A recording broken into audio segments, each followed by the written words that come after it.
you were part of the army and you served in the army and... Many Israelis, most Israelis. Most I served for many years. I was in the regular army, in the Air Force, and you were a pilot? I was a pilot in the Air Force, yes. And where you were involved in many historical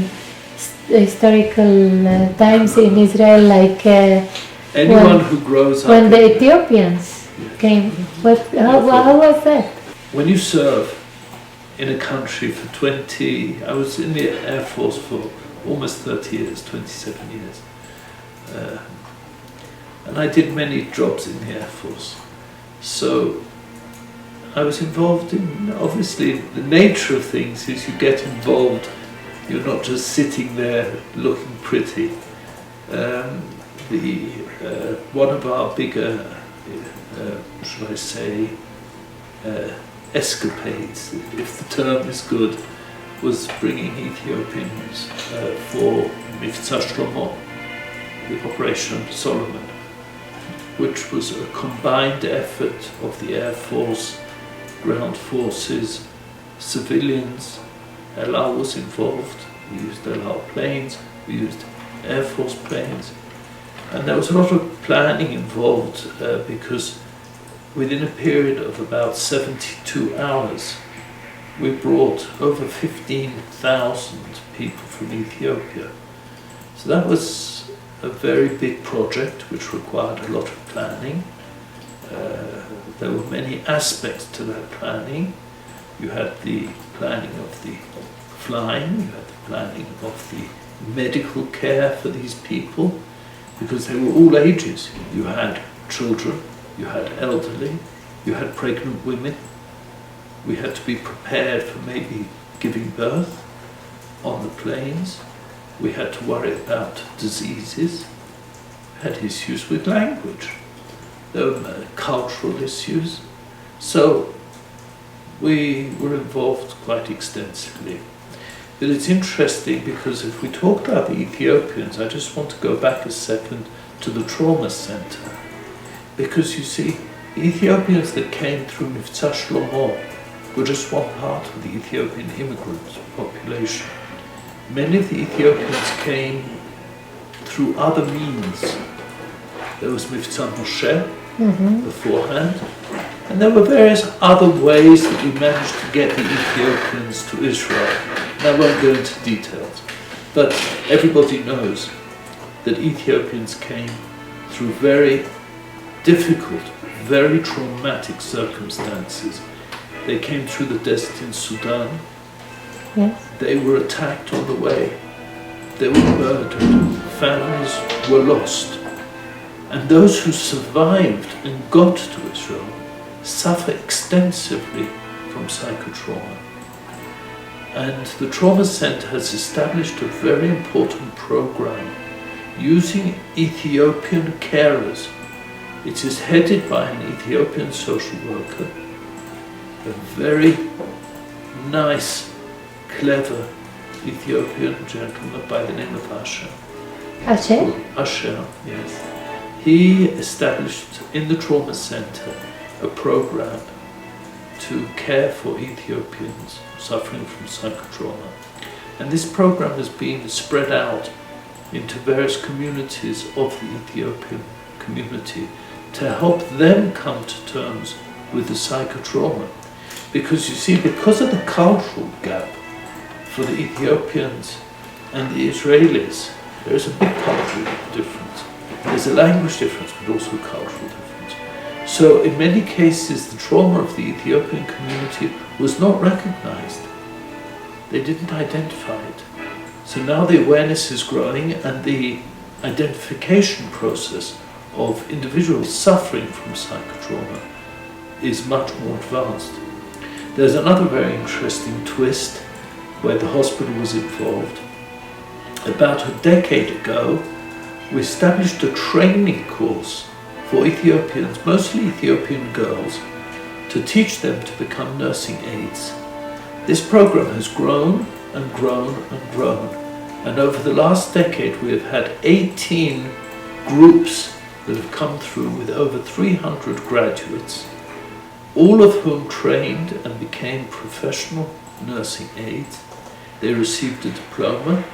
Over 80 of them are employed in Herzog Hospital today, and all the others found employment in different hospitals and nursing homes and centres across the country. So the integration or the involvement with the Ethiopian community has been over a long period of time, both my personal involvement many years ago and of course through the hospital and the trauma centre. And every once and again there is the same problem of the blood.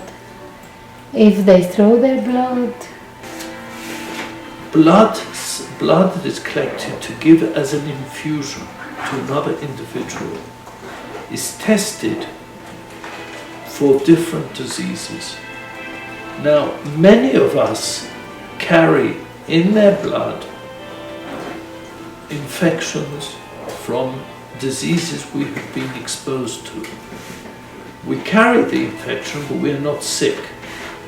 A very common illness is hepatitis. That is a blood-carried disease. Okay? It's got nothing to do with being Ethiopian. I can tell you that blood was not collected from the British people who were exposed to a disease called Jacob Creutzfeldt disease or mad cow disease in the 1990s. Anybody who had eaten meat in the United Kingdom could not donate blood.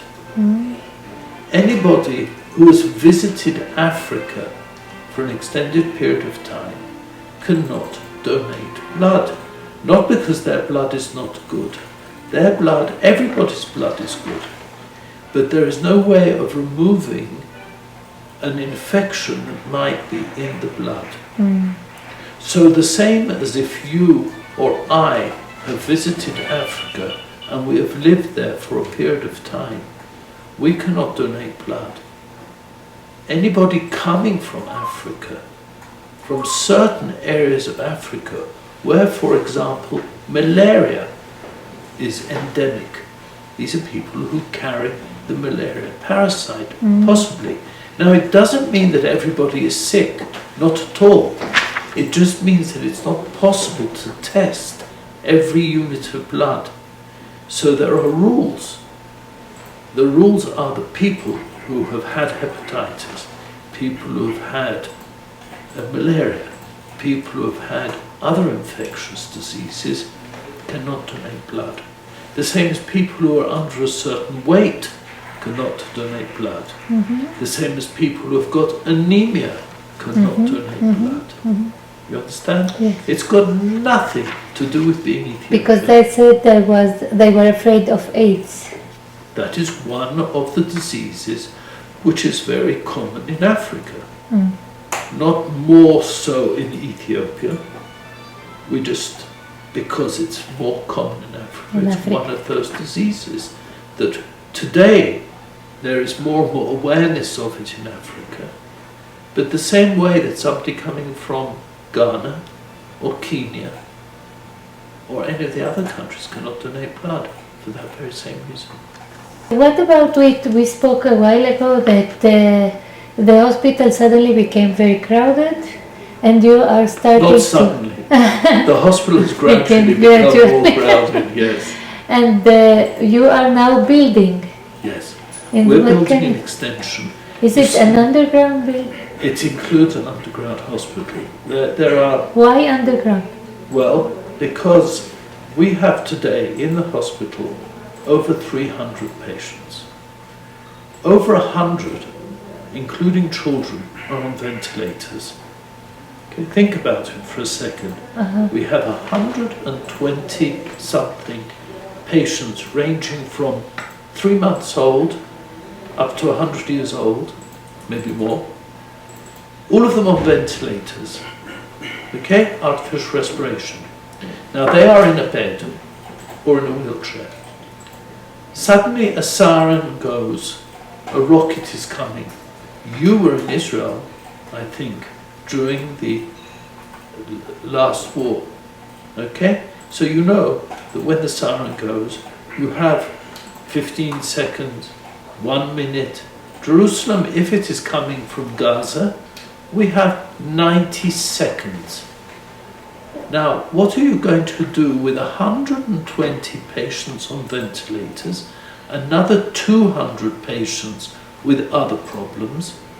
What are you going to do with them in 90 seconds? Nothing. Nothing. What are we going to do with the families that are there? There is nothing we can do. What are we going to do with the staff members? Where do the doctors and nurses go? Do they stay with the patient or do they go into a shelter? Would you like to be in that situation where you have to decide within 90 seconds, are you staying with your patient? Are you staying with your relative? Or are you going to protect yourself so that in another 10 minutes you can come out of the shelter and carry on treating the patient? This is a dilemma that nobody should have to face. You've read the book Sophie's Choice? Mm-hmm. Well, it might not be Sophie's choice, but it is a very serious moral dilemma. We should not leave people in that dilemma.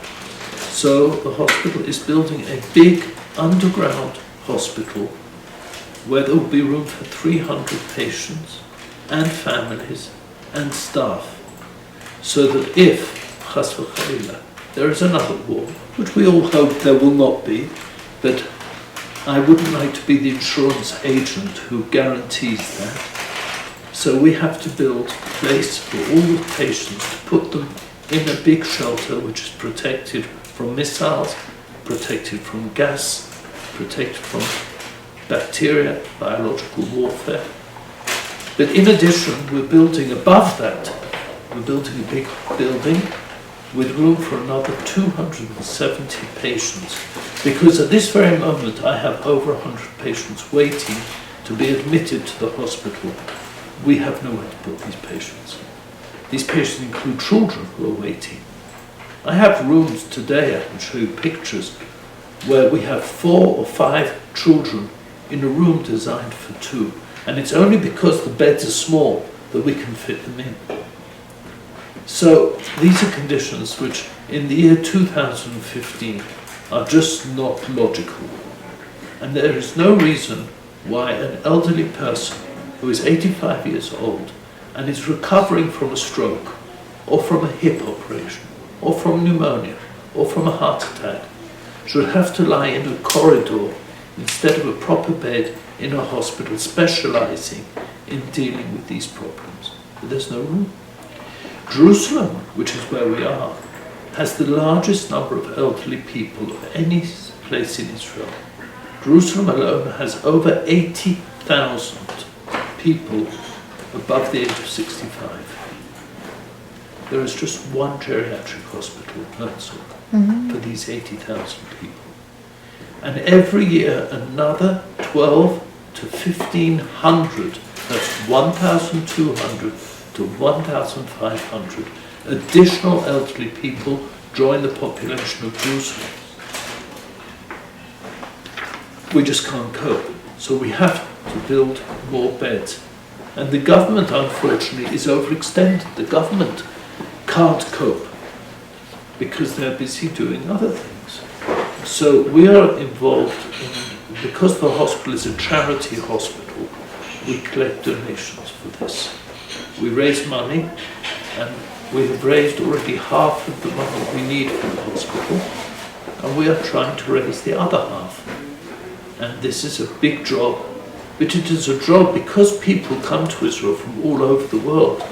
We feel, and I think it's only fair, that Jews from all over the world participate in helping to expand the hospital, because they themselves come to Israel, and they themselves retire to Israel, and they themselves have family in Israel that require the care, and that is why we need to help do this. We will invite our readers that want to cooperate. The most important thing is to visit. When you come to Israel, let us know through the website that they are coming, excuse me, and come to visit, because They can write to the website. they write to the website. We speak all the languages. I don't, but we have people who speak languages. You can write in whichever language you like. And we love to have visitors. We adore visitors, because visitors bring outside fresh air with them. They learn about what we do and they take it home with them. So it's very important for people to come to visit. People can donate through the website. There is a button, you press the button, and you can donate through the website. We also have friends groups in many countries, including here in Mexico. We have people who help us and will receive donations. We also visit Mexico. I'm here now, and I hope to come back. I love Mexico. It's a lovely country. I like the Mexican atmosphere. People are so warm and friendly. It's really a pleasure. So we have people visiting Mexico.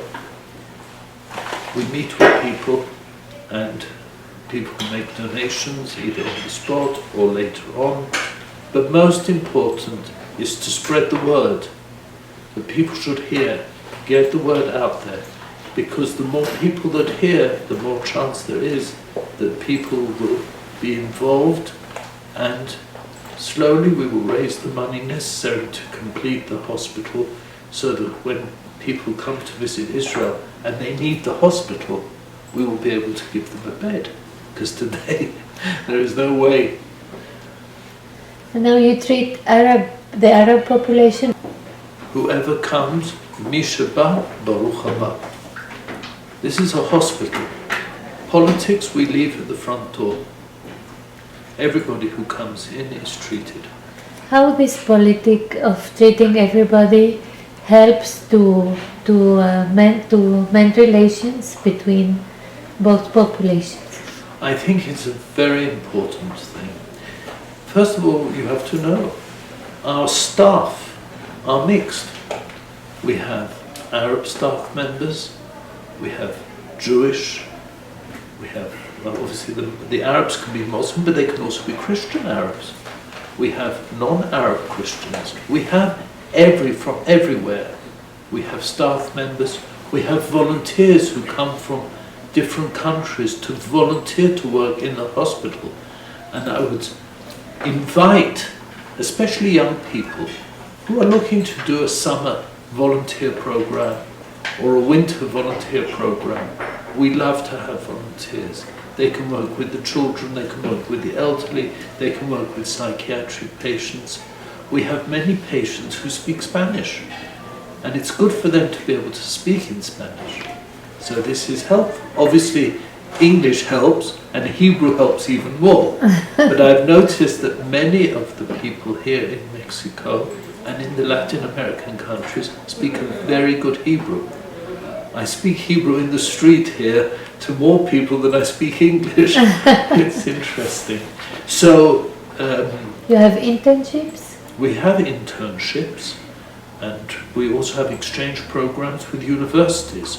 So people who are studying a subject can come through. There is a website for Jewish interns. It's called J-Intern. Okay. It's spelled J. J like Jewish. jjewishintern.org. And that is a website which originates in the United States, but it takes interns from all over the world, and it matches them with the profession that they would like to do interning. And we work very closely with J-Intern. In fact, their Israeli office is very close to the hospital, and we place the intern in a suitable environment. So, just to give you an example, next month we have an intern coming who is studying nutrition. She's from Brazil. Okay? Now she speaks Portuguese, not Spanish, but she speaks also English and a bit of Hebrew. And she will be placed as an intern for a few weeks with the nutritionist in the hospital. So she will get exposure to nutritional issues for children, for adults, for the elderly, and yes, even for psychiatry, because psychiatric patients also have special nutritional needs. So that's an example of somebody coming from a Latin American country through J-intern and will be placed in an internship in the Herzog Hospital.